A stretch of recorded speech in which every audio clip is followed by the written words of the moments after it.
ഫ്രാൻസിൽ നിന്നൊരു വലിയ വാർത്ത വരുന്നുണ്ട്. അതായത് അവിടെ ഒരു വിമാനം തകർന്ന് വീണ് 11 പേർക്ക് ജീവൻ നഷ്ടപ്പെട്ടു.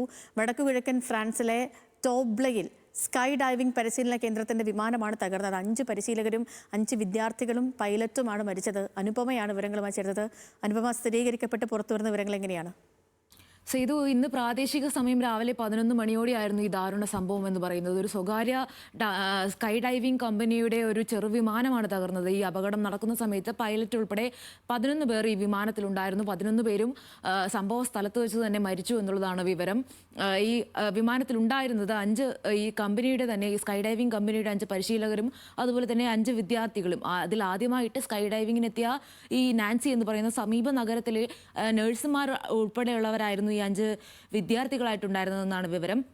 ഈ വിമാനം തകർന്നു വീണത് ഒരു ജനവാസ മേഖലയിലാണ്. ഈ ടാംബ്ലൈനിലെ ജനവാസ മേഖലയിലാണ് വിമാനം തകർന്നു വീണത്. തുടർന്നൊരു പൊട്ടിത്തെറിക്കുള്ളൊരു സാധ്യത അടക്കമുള്ളതിനാൽ ഈ മേഖലയിലെ റോഡുകളടക്കം അടച്ചുകൊണ്ട് ഒരു സുരക്ഷാ ക്രമീകരണങ്ങളൊക്കെ നടത്തിയിരുന്നു ആദ്യഘട്ടത്തിൽ. ഇപ്പോൾ ആ മുന്നറിയിപ്പുകളെല്ലാം പിൻവലിച്ചിട്ടുണ്ട്.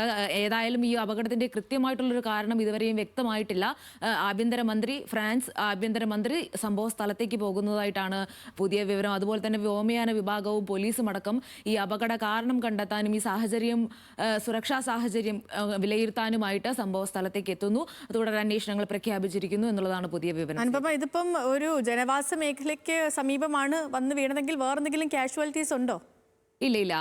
ജനവാസ മേഖലയും അതുപോലെ തന്നെ വാണിജ്യ സ്ഥാപനങ്ങൾ, ഒരു ഇൻഡസ്ട്രിയൽ ഏരിയയും ഉണ്ടായിരുന്നു. ആ സ്ഥലത്താണ് വീണിരിക്കുന്നതെങ്കിലും ഈ വിമാനത്തിൽ ഉണ്ടായിരുന്നവർക്ക് പുറമെ മറ്റെന്തെങ്കിലും വലിയ രീതിയിലുള്ള നാശനഷ്ടങ്ങളോ അല്ലെങ്കിൽ ആളപായമോ സംബന്ധിച്ച ഒരു പുതിയ വിവരങ്ങളുമൊന്നുമില്ല. അങ്ങനെ ഒരു കാഷ്വാലിറ്റി ഇല്ല എന്നുള്ളതാണ് ഫ്രഞ്ച് മാധ്യമങ്ങൾ സ്ഥിരീകരിക്കുന്നത്. സേതു, ശരി അനു, ശരി. പാരീസിലാണ് ഈ അപകടം ഉണ്ടായത്.